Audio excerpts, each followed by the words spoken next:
There is one kind of fear that has almost disappeared today. It is the fear of calling a girl's house in the 1990s and her father picking up the phone. You would stand near the landline holding the wire, thinking about what to say first, because you knew what was coming. A pause, then a voice that was not hers. Hello? Is Priya there? And then the longest 10 seconds of your life, while somewhere inside the house, someone was calling her to the phone. And her father was already forming an opinion about you, just from the sound of your voice. Nobody feels that exact fear anymore. Not because liking someone stopped being scary, just because the fear moved houses. It used to live inside a phone call. Now it lives inside a seen message that hasn't been replied to.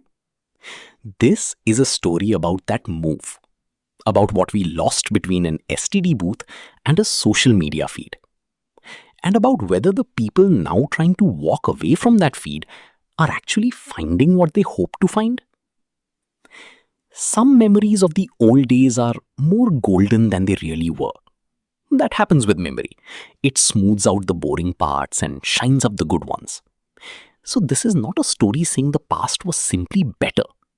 It is a story about what changed, told through people who lived on both sides of it, and people who tried on purpose to go back. Part 1. The world before the feed. To understand what got lost, you first need to see how small the world used to be, and how that smallness was actually the point. If you wanted to meet a friend in the 1990s, you did not send a text and wait for 3 typing dots. You got on your cycle and rode to his house. Here is what could happen next, based on a real story someone shared. He knocked on his friend's door. Nobody was home. His friend had gone out with 2 other boys, maybe to the park. So he rode to the park. His friend still wasn't there, but 2 other friends were. They told him something exciting.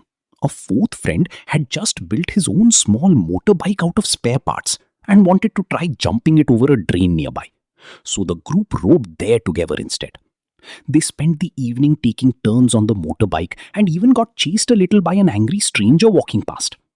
By the time he got home, he had met 4 different friends and ridden across half the town, all without a single phone call or message. He simply left a note on his own door in case someone came looking for him next. That was not a special day. That was just a normal Tuesday. This kind of slow, effortful contact was everywhere, and it was not really a bad thing. A phone call to a friend's house meant talking to the whole family first, parents and siblings included, before you even said hello to your friend. In India, this often meant one landline in the whole house, sitting in the living room where everyone could hear you, waiting for someone to be called to the phone, sometimes hearing a strange click, which meant someone else at home had quietly picked up another extension to listen in. None of this was convenient, but all of it was a small daily lesson in patience. And when something embarrassing happened back then, it stayed roughly the size of the room it happened in. A silly stumble, a bad joke, an awkward moment at a family wedding. These became stories told by 3 or 4 people. And with each retelling, they got a little softer, a little funnier, and then mostly forgotten. Nothing followed you to your next school, your first job interview, or your own wedding, because nothing had been filmed in the first place. People could quietly start fresh, simply by walking into a new room. Maybe growing up needs some mistakes to happen quietly, so we can simply forget them and move on. Part 2. A machine learns what you want. The world did not become noisy and connected by accident. It became this way because someone built something that made it this way, and made money by keeping it that way. A platform we'll call Facebook opened itself to everyone in September 2006. A photo sharing app we'll call Finstagram followed in 2010. A disappearing message app we'll call Vanish Chat came in 2011. Each new app promised the same thing the last one had promised: connection. But under that promise, each one also carried a business plan. And that plan needed one thing from you above everything else: your attention. For as long as possible, every single day. Here, the story moves from memory to something more chemical. That is, something happening inside your actual brain. Every like, every share, every notification lights up a part of the brain connected to dopamine, a chemical in your brain that makes you feel pleasure and makes you want to repeat whatever caused that feeling. And here is the clever, slightly sneaky part: the reward is never guaranteed. When you post something, you don't know if it will get 5 likes or 500. That uncertainty is not an accident. Scientists who study addiction say that rewards which come randomly are far more addictive than rewards that always come on schedule, which is exactly why a slot machine in a casino pulls people in far more than an ordinary vending machine does. One study, published in a well-known medical journal called JAMA Psychiatry, found that teenagers who spent more than 3 hours a day on social media were almost twice as likely to develop signs of anxiety or depression compared to teens who used it less. Other researchers who study Facebook specifically found that people who use it more often actually feel less happy in the moment, not more. None of this happened by chance. As one writer who studies this space explains it, these apps are built by engineers, shaped by business targets, and tested again and again for exactly one goal: to make it as hard as possible for you to log off. This claim should not be taken as the full and final truth, because social media is barely 2 decades old, and there is still a lot researchers don't fully know. But the same pattern shows up across many separate studies, which makes it worth taking seriously.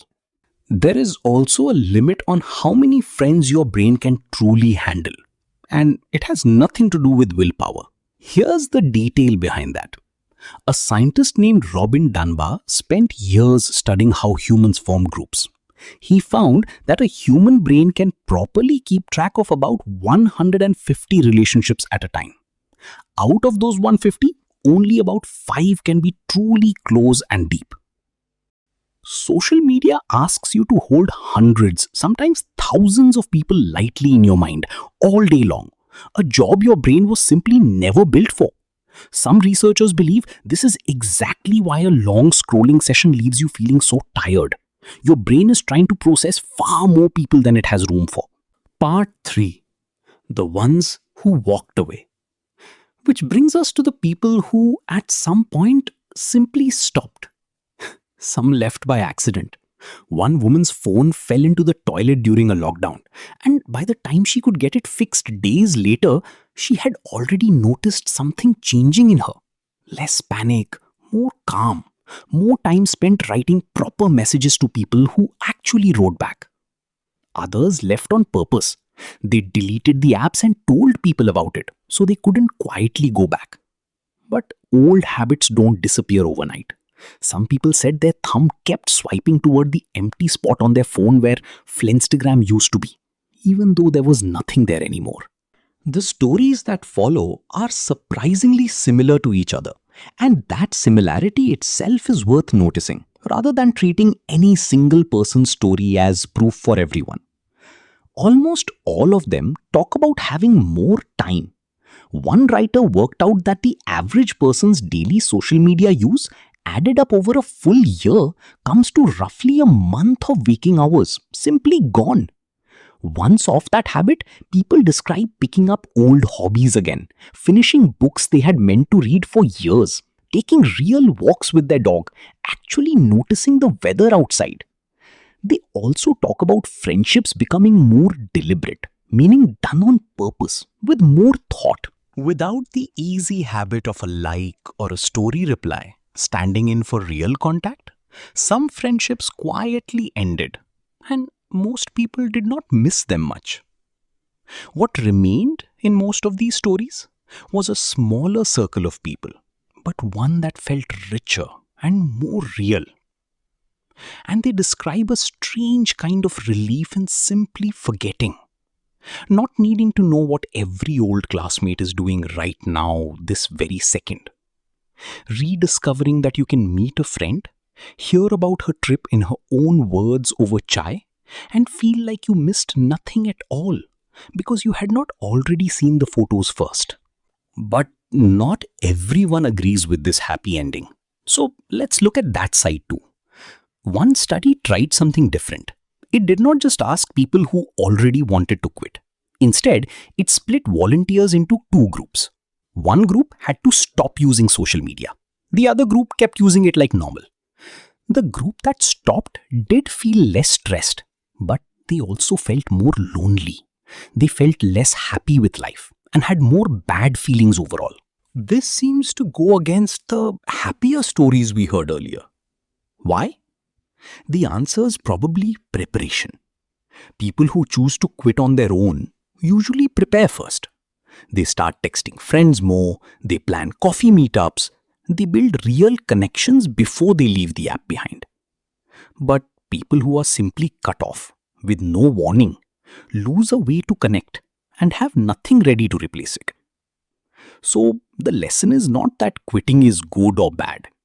The lesson is this: quitting well needs preparation. Most people skip that part. Part 4. What was actually being chased? So, what does a person actually find once the apps are gone and the urge to check them has faded away? Mostly, it seems, they find they weren't missing very much. Several people who returned to check their old accounts after weeks or months away described the same feeling. They scrolled for a few minutes, got bored, and realized they already knew everything that truly mattered about the people they cared about because they had been talking to those people directly the whole time. What did they find instead? Something smaller, something slower. A bus ride spent looking out the window instead of looking down at a screen. A walk with the dog, where the dog decides which smells are worth stopping for.